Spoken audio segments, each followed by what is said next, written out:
kuva ngiye mu itangazamakuru nako naronse abantu contact, naronse abantu. Icya kabiri hari ukuntu ubuzima bwahindutse we financier murumva ko mu bijanye n'uburyo hari akantu kiyongereye. Umwuga w'itangazamakuru warampaye amafaranga ntari mfise nkiri umuinfirmier cyangwa se usibye ko atari umwuga utovuga ko ijana kwijana wozo gutunga ubuzima bwawe bwose kuko Godefroid Tuyizera araza nakabaza ati niki abantu mwakoranye bishimira kuri wewe niki banegura kuri wewe mugonza kugira ko cyo banegura kandi gikomeye ishambere bishimira abantu je twakoranye barazi ko ikintu naco nitwa ko fise nka defo ya mbere ndakara mu kazi icyo Richard twarakoranye nawe urabizi ndi wa muntu wewe ukoza kairere naho twa turi kuri table ciko turakora ikiganiro ngena ndakubwiye ati aka kantu gashanje gahinduraho nyene iyo nibaza kari defo kandi fise mugabo ifasha kugira ngo akazi kashobore kugenda neza kuko abantu benshi bagiye babimbwira kari ibintu byiza example nka bambuye abana bagasongo nawe abantu baravuga yuko nibaza ko ndi muri bantu bake bayobora ikiganiro mu buryo numva bwa kino gihe apana bimwe byakera mu buryo bwa kino gihe bushobora kudandaza bushobora gutuma abantu badukurikira ati nayahe mazina no munsi bishimira ubufasha bwawe mu mwuga wo kumenyesha amakuru no bana narafashije jewe ese nkuburisha we ntubyishimiye naho rimwe namwe asanga ndana bakarira umugabo nabakarira mu buryo buri positive mu byandi byo kugira ngo akazi ku nyungu z'akazi no ku mazina yabo no ku mazina ya institution bakorera ni ikigo bakorera kugira ngo itere imbere ageze n'igihe numva umengo no heba koza mu kiganiro cyane beshi kubera ko kuntu nyene ndi shiramwe rigere mu kazi ahubwo yuvuga nk'abantu nafashije cyangwa se no narafashije mu itangazamakuru reka ndagwa karorero singujya fefe Freri Nkundifura Freri akora muri Iteka FM shiramwe intege shiramwe inguvu ukore ejo uzona barenga inyuma yuko mbaye umumenyesha makuru w'umwaka jewe 2022 2023 yabaye nde fefe umva nk'ivyo ndabinezererewe hakugiye akanyaru ni beshi ona nko hakugiye akanyaru bari mu itangazamakuru sishima kubavuga amazina kandi bari kumumenyesha makuru bikomeye apari y'ivyo jewe hari n'abantu narondereye akazi haba ngaha mu Burundi nkabajana ku kazi nase ndakoye nk'akarorero mbuyambana gasongo hari abantu bari babazi aba bana bo muri za Buja FM super hafu jya mubona sije navuze ati reka ndabutumwakire muri Buja FM directeur yanse ko bamwakira nije namwakira umunsi wa mbere muri Buja FM hari mwijoro ndavuga ati ni mumume jewe ndazi ko bizogenda neza ni beshi bari aho ngo ba Joshua bose nabwo ati Joshua komeza ushiremwe gatege ntucike intege uri muri interieur Gitega bizokunda ati woshobora gufasha umwana afise impano yo kumenyesha makuru atari ko afise amashuri ya secondaire oya je mugo umuntu wa mbere no mubwira ko yoja kwiga aho kwaja mu itangazamakuru uyu mwanya no mubwira ati banzo je kwiga mu gihe yoba yabuze uburyo bwo kwiga naho icyo no mufasha jewe dukomeze na serie yo kwishura ibibazo Papotamu yagiye abazwa kuri Facebook maze kwishura ibibazo vya mbere no munsi ni kwishura ibibazo bigira kabiri Papotamu kaze wishura ibibazo by'abanywanyi ba urakoze cyane Richard abanywanyi nabonye banatangaye hari byo batari bazi kuri Papotamu cyangwa se kuri Suleiman yo nkuru ariko burya baracyatangara ko mu bibazo byabo harimo ibintu byinshi by'inyegejemo bategerezwa kumenya hari ibindi byinshi bagomba kumenya kuko mwabijya ibibazo vya mbere twavuze ku byo bari babajijwe mwabijya nyene mugo tuzobananya twishura ku bindi kuko tufata ibibazo bidasa kandi nibibazo byinshi bidasa tuzabyishura byose rero tukaduhere kuwitwa Steve Shimimana aho yabaje avuga ati kuva mu itangazaguye mu mwuga w'itangazamakuru ni igiki wakuye wo kwirata uno munsi icambere nakuye abantu kuva ngiye mu itangazamakuru nako naronse abantu contact naronse abantu icya kabiri hari ukuntu ubuzima bwahindutse we this time mbaye Bujumbura kandi ntekanye nditunze fisa akamaro muri societe mbamwo fisa akamaro mu muryango hari icyo mbona nahinduye ko cyo ni cya kabiri financier murumva ko mu bijanye n'uburyo hari akantu kiyongereye hanyuma hari n'imigambi mbona ndiko ndarangura cyangwa se nagenda arangura kubera umwuga w'itangazamakuru warampaye amafaranga ntari mfise nkiri umuinfirmier cyangwa se ntarawutangura rero ndashima cyane umwuga w'itangazamakuru waramfashije usibye ko atari umwuga utovuga ko ijana kwijana wozo gutunga ubuzima bwawe bwose kuko ushobora gukura kuri level runaka mugo ntushobora kugira umugwiza atunga wa mbere nka Elon Musk ntabwo ushobora kugira nka ba Jeff Bezos gusa hari niveau runaka wo gukurako ukakuhindurira ubuzima mugabo hari urundi rwego cyo kugezako rero ndabishima kuba narawukoze ukampinda ukagira icyo ufashije kandi n'ubu numva ko nkiubandanya ko n'ubundi mugo ndatanga amakuru ndashima nihagera igihe ko ndawuheba nuko nzobambona ko hari ibindi ngiyemwe navyo bishobora kunyungura gusumba uwo mwuga w'itangazamakuru ko si Jesse ushobora kuva mu kintu kimwe inja mu kindi ntabona ico ngiye kunguka. Godefroid Tuyizera arazana akabaza ati niki abantu mwakoranye bishimira kuri wewe niki banegura kuri wewe? Icambere abantu ndahera kuco bishimira mugo nzabwira kuco banegura kandi gikomeye. Icambere bishimira abantu je twakoranye barazi ko ndashoboye ibyo nkora ndabishoboye. Hanyuma ikindi naco barazi ko iyo turi mu kazi imba ndi mu kazi simba ndi ku ruhande sindi wa muntu aja mu kazi aca samarira mu bindi ngo nje mu telefone ngo ngume niyumvira ibi narinze ntonda ku kazi je ndakora akazi. Hanyuma nk'iyo ari nk'abantu ndongoye bobo barazi ko nakazi nyene nyuma kwenda mbere ugiye ku ruhande ntabwo binjohera barazi ko ntegeza gukora ndi wa muntu agira icatanga part y'akazi y'ivyo dutanga ntegeza kugiramwe uruhara mu buryo bukomeye cyane mu buryo nditanga gose mu kazi. Isho ndabibaza ko abantu twakoranye barabizi baranabishimira bamwe naho bamwe ushira gusanga babinyita ko nka defo nta wumva burya ugaye inka ntaburi bya igare no uvuga ngo ingoma yayo ndavuga amabere y'inka avuga ko ingoma ari ikintu kibi mu gihe byabaye byiza. Rero ikindi kintu nishimira jewe ku bantu twakoranye rimwe na rimwe ivyiyumviro byanje ndabibasangiza ivyo nzi sinzi kuvyigumizamo ndabibasangiza kugira ngo dushobore gukora ibintu bifise akamaro do qualité bifise akamaro biryosha akanovera gusumba. Ndi n'umuntu rero haranira ko tuba bambere itimu ndimwo keshi mba numva ko twoba bambere muri ako karere mu gihugu canke se mu ntara canke se mu gisagara tuba turimo. Ivyo rero nibaza ko ari byo nishimira cyane nabo barabikanye nabaza ko nabo bashobora kuba byishimira. Ikintu naco nitwa ko fise nka defo ya mbere ndakara mu kazi icyo Richard twarakoranye nawe urabizi ndi wa muntu wewe ukoza kaherere naho twa turi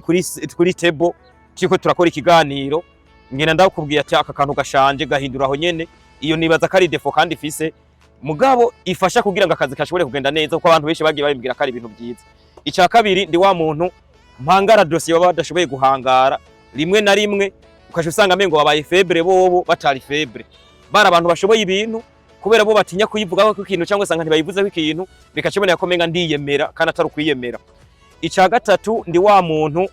simpezwa mu gihe numva ndi mukuri rimwe na rimwe hari gihe sanga narengereye ugasanga ashizemo n'agashapu keshi nk'iyo ari umuntu yadukoreye nk'akakosa yataka nk'akazi kacu canke se asuzugura akazi kacu nkumva menga nanje no mwishura directly mu gihe mugo icyo nzi cyo sinigera nkora icyaha mu kazi kuko niho ndamwishura mu imeze nk'ushavuye ariko ibijanye n'akazi bandanya kuzingatiya ibitanjana mu cyaha bitanshira mu cyaha. Ibyo nibaza rero kari defo peut-être byanse ko ndayiheba inyuma y'imyaka igira giye kubindwi ndabirimwo urumva ni myinshi ariko abantu nibaza ko ntacyo birica mu kazi kanje kandi bose by the way bose iyo duhuye nabo twakoranye muri kahise usanga babishimira cyane. Hari nabifuza gukorana nanje hari nabo usanga bavuga ati buryo uwo muntu murashoboka nyine 100% kubera atarabe imijambo example nka bambuye amana bagasongo nawe abantu baravuga yuko ndabakatirako ariko ni sinabakatirako kubera iki nabakatirako kubigira ngo nori yantu parce que rimwe na rimwe gasanga nje ndongoye ikiganiro bikaba ngombwa numvise umuntu agiye guhengama nkaca ndabimubwira ubwo nyene nkaca nambwa ati garuka iyo nayo ndayitaka ari bayitabayibona nk'idefu mugabo je ndayibona nka karite uko nibaza ko ndi muri bantu bake bayobora ikiganiro mu buryo numva bwa kino gihe apana bimwe byakera mu buryo bwa kino gihe bushobora kudandaza bushobora gutuma abantu badukurikira nkumva nyene ndiko ndakora ibintu byiza. Robert Kim avuga ati kugira ugereho wageze mu itangazamakuru wafashijwe n'abandi bantu ati nayahe mazina no munsi bishimira ubufasha bwawe mu mwuga wo kumenyesha amakuru no bana narafashije jewe ese nkuburisha we ntubyishimiye wani wishimiye arakeneye kubimenya Robert arakeneye kubimenya jewe numva ntabonzi ariko abo twicaranye benshi turahura reka ndababwire nka ronka umwana semvuge bandeye reka mpere kuri wewe Richardson nibaza ko kuba twarishiranye ni byiza. Hari abahungu twagi bakora kuri PJ Classic FM Mike bamwita Kilo Mike yarambwiye yuko anezerezwa no kuba twarafata umwanya tukaganira jewe nawe babahize urumva naho rimwe namwe wasanga ndana bakarira umugabo nabakarira mu buryo buri positive mu byane byo kugira ngo akazi ku nyungu z'akazi no ku mazina yabo no ku mazina ya institution bakorera ni ikigo bakorera kugira ngo gitere imbere ishobore kugira ageze n'igihe numva umengo noheba koza mu kiganiro cyane benshi kubera ko kuntu nyene ndi shiramwo rigere mu kazi abantu rero rimwe na rimwe yo haheze igihe niyo baza kubona ati bwa bundi wamureka aratubwira ibintu byiza canke se aratubwira ibintu bizima hanyuma ahubwo yuvuga nk'abantu nafashije canke se no narafashije mu itangazamakuru reka ndagwa akarorero singujya fefe Freri Nkundifura Freri akora muri Iteka FM ndamwibuka tukora kuri Stade Intwari twarakunda guhurira yataradi yakorera nkamubwira ati mutipe ibintu uri kurakora ni ibintu biri seriye je ko ndakubona ndabona kuzo ufise kazoza komeza ushiremwe agatege amaze gushika mu Iteka akiri muri hari kimenyesha makuru igeze gukora ku umugezi ati yarantumiye mu kiganiro ndamubwira ati ibibazo numvise wajije numvise ari ibibazo bizima binyereka ko ufise kazoza hari muri Source Dinire kandi shiramwe agatege mu nyuma ari muri Iteka naramubwiye twarahure kuri yarigeze kumbwira duhurira kuri basket ndamubwira ati arambaza papa utamo je shaka kuzogera kure hashoboka no gukora gute ndamubwira ati genda ukora ibindi ndamwereka amasource ashobora gukura ko information naho yarasanzwe afisa yandi biramufasha ndamubwira ati kandi ntucike intege urana wishiranye n'abantu bameze nk'abagukuriye wishiranye na Arsene Mukunde wishiranye na Gaterese ibyo ntibiguca intege ngo uvuye ko uce wishira hasi shiramo intege shiramo inguvu ukore ejo uzona barenga inyuma yuko mbaye mumenyesha makuru w'umwaka jewe 2022 2023 yabaye nde fefe umva nk'ivyo ndabinezererewe kandi ico gihe jewe naho ntari mfise akazi kari permana naratangaye ingene nanisanze muri batatu bari muri finale mpiganwa na fefe ariko byanyeretse ko umunyeshure cyangwa se umuntu yaciye imbere twaganiriye ku byitangaza makuru n'ubu tugihanurana ko hari icyo byamumariye rero abo ndabishimira hanyuma nko mu hakugiye akanyaru wo ni beshi ona nko hakugiye akanyaru bari mu itangaza makuru sishima kubavuga amazina kandi bari kubimenyesha makuru bikomeye apari ivyo jewe hari n'abantu narondereye akazi haba ngaha mu Burundi nkabajana ku kazi nase ndakoye nk'akarorero mbuyambana gasongo hari abantu bari babazi usibye ko twaba twarashwanye n'abantu bavuga yuko jewe no banda bimama amajambo iki ariko this time nemeza ko jana kwijana mbuyambana gasongo narabakoze naho bari abantu basanzwe bafise aka background mwitangaza makuru ndongo ntambwe wabagejeje hari ntindi ntambwe bateye tumaze gukorana bituma bagira iki bisanga mu itangaza makuru y'umwuga nka gasongo ntabwo ari bwaze mu itangaza makuru mu Burundi ngo abantu bamubone mugo yaraje mu itangaza makuru abantu baramubona kubera jewe ndamukuye hehe muhira mbuyambare yarakoze muri za Ntumbero FM kera ntibari bamuza abantu mugo ndaza ndamuzana mu itangaza makuru abantu baramubona Richardson Wilfried ebashe babarira na Marehemu Eliezer ndazi yari kubibabwira bose baranze hari nakana hari umwana yambabaje uriya mwana umwisi mbona tonda muri Ejo Heza FM nije muntu wa mbere yamuhaye micro namubwa ati ngo wenzo ndazi kuzova mu ikintu nakana akunda kwandika ibintu bya basket gusa numvise mengo gashaka kurengera kagende buke nyakana kandi ibintu bya basket murakazi kare ntumba ari mbari cici n'ibintu nk'ibyo kagende buke nakana ko ntabwo karakura ko twe turabasaza bivuze ngo abo bantu bose aba bana bo muri za Irebe FM harimwe abana banciye imbere daire umwana wo mu Irebe FM sindamwibuka daire ni nka bose itwa Aran John Aran arabizi tubana mu rupangu ntabwo ari muri wabo twa tuba mu rupangu rumwe urumva arazi ingene na mwakada ibyo namufashije ibyo namubwiye nakubwiye hakugiye akanyaruho n'umuyoro kandi bari mu radio akomeye rero n'ubu je ibyo iyo ngiye kuvuga isino masheninga amazina menshi ngo ndayamare kuko ese nk'abana hari nk'abana bakubwira ati jewe bujyane kuba nduyu ni wewe n'abaza Isanganiro abari muri za Buja FM super hafu jya mubona sije navuze ati reka ndatumwakire muri Buja FM directeur yanse ko bamwakira bucuta ariko aravuga ati tumwakire nije namwakira umunsi wa mbere muri Buja FM hari mwijoro ndavuga ati ni mumume jewe ndazi ko bizogenda neza byarakunze murabona ko ubu ari sawa super hafu urumva uriya bamwita nde super hafu riri zina ninde Yves voilà Yves n'abandi benshi mba ntibuka za Ngozi za Gitega za hehe ni benshi bari aho ngo ba Joshua bose nabwo ati Joshua komeza ushire mu gatege ntucike intege uri muri interieur Gitega bizokunda ubageze muri Go Sport man fisa abantu benshi je nakoze iyi tete ntugire ngo nakantu gatoya narafashije abantu benshi nukuri kandi ndabyishimira nuko gusa ahubwo mvuze amazina ntibazoshavure ko n'umundi ndashafise byinshi byo gukora nzobandanye ndabasupportinga abo nshoboye, abazoduza ibitugu nabo nk'abo bana ba Clovis batanguye kugira iki, ari n'undi mwana wo mwirebe ashira ibirenge hasi uko papa Utamu ndacakora kandi ndacafise urundi rwego ndiko nifuza kuzogera ko no kugeza akabandi bantu. Duseke usanga ikibazo gisa nk'icyo nyene n'uwitwa Clement Bizindavyi ati woshobora gufasha umwana afise impano yo kumenyesha amakuru atari ko afise amashuri ya secondaire. Oya je mugo umuntu wa mbere no mubwira ko yoja kwiga, aho ko aja mu itangazamakuru uyu mwanya no mubwira ati banzo je kwiga, mugihe yoba yabuze uburyo bwo kwiga naho ico no mufasha jewe numva ko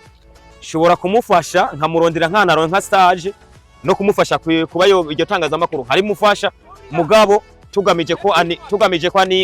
ko aniga byo bari byiza cyane niko ndavyumva, kuko mvuze ngo ndamurungike mu itangazamakuru atariga ntacyo bimaze man. Yo wize birafise akamaro gusumba, kuko bakora itangazamakuru no munsi batize kaminuza cyangwa se bataciye ku ntebe y'ishuri mu buryo bwe baronke mu mutwe hagutse, usanga bakora ibintu nyene bigarukira ngaha hafi. Muzona bumva dayeri nibyo natashi zabuzo zumva kari zo muri inde ziri lokale nyene ngahe Bujumbura. Urumva mugo yo wize ni byiza rero. Uwo mwana ashaka azananyandikire, telefone yanje ni 69 majana 6 majana 5 69 436 435 na WhatsApp iriko azanyandikire tuzoganira, shobora kugira ico namufashije. Naho ntomufasha ubunyene ko nakubwiye harabona afashije bari a distance bari kure batari mu Burundi nibisigura ngo no hano wafasha. Axel King abatsi ko wubatse studio ati urafise umugambi wo gushingira radio ntizunguka. Ibyo ndanabibabwiye yeye nta radio nzofashinze mu Burundi, n'abazishinze mu ndazi bamwe bararira canke se abatarira nabo barifuza icyo zibakurako. Iradio rero nta radio nzofashinze mu Burundi, ahubwo je nzokora ikintu cyagutse cyitwa podcast. Shobora kuzokora podcast imwe, zibiri, zitatu, zine canke zitanu, mugabo sinzokushinga radio ya nta mugambi w'iradio mfise. Nta nibyo nimba nifuza kuyikora nta business iri mu iradio. Iradio ku bwanje ntabwo ari business nk'uyu mwanya, kandi je ndi muri business. Podcast ni ikintu cyunguka. Ijya studio nayubaka ikintu bita podcast, ahubwo yambwira ko nzogera ikimenyesha makuru cyo ku rwego international. Reka ndabimusigurire. Podcast wabonye ijya studio nubatse sinayubatse fisi ntumbere kuzokora ibyo mu Burundi gusa. Nibaza ko ndiko ndatangura muri mi w'ikirundi mu myaka 2 cyangwa se mu mwaka uzoshobora kuzohindura nkaja ibyo nzoba nkora bikaja muri mi w'igifaransa n'urimi rw'icongereza. Bivuze ngo abantu tiko turajana tujane mu byumve, kuko iyi projet yanje sinifuza kiba projet local, nifuza kiba projet au niveau international, au niveau continental, ku buryo umuntu aza akavuga ati ngiye mu Burundi ndashikira muri inde muri se kwa Papa Utamu. Urumva mugo nibyo mvuga bikaba bishobora kumvikana mu Bufaransa, muri Espagne, muri Portugal n'ahandi. Witwa Mapro aravuga ati wakuyeho amafaranga yo kubaka studio. Wakoze cyane. Sponsor warose? Oya nta sponsor naronse, nta n'umuntu umwe yanterereye. Ndafise umukuzi aba muhanze yaranterereye igikoresho novuga ko ari igikoresho cy'akamaro, machine, laptop, PC ni laptop. Urumva kandi ndamushimira cyane. Ese burya nta wundi muntu yanterereye, nta n'ikindi kintu mwabije ibintu byose wabonye byose ni ibintu naguze. Yaba micro zine nizo nigureye mu Bwongereza, nazitumye mu Bwongereza. Yaba casque zine z'ya écouteurs zine naziguze mu Bwongereza. Yaba ijya ntunze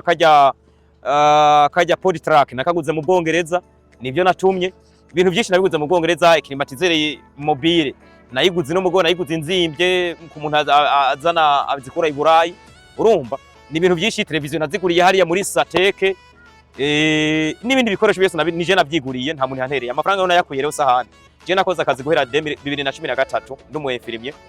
2000 nakoza nadandaje abakinyi guhera 2017. Umukinyi wa mbere natangurisha ni Frank Barirenga ko ndamukura muri Musonga ndamujana muri Musanze, ngurisha bajire uri mwengu, nagurije bamuruta bose mede. Urumva naradandaje. Hanyuma jewe nagenje mu bintu bita ama association, naho nasanze rimwe na rimwe bampenda. Association nkazironkamwo amafaranga. Natangiye kugura amatongo yo kurima, ndumurimyi. Natangiye kugura itongo je ryo kuri 2018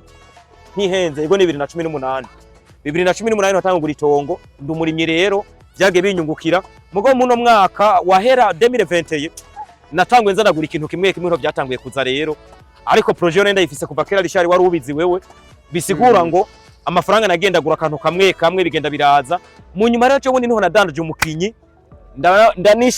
nananezerewe mu buryo bukomeye cyane. Hari umukinyi nagurishije yangiriye akamaro mu buryo bwiyaguye cyane. umukinyi nagurije muri Mukura Victory Sport Elwazir Fred bamwita Fred niyo nizeye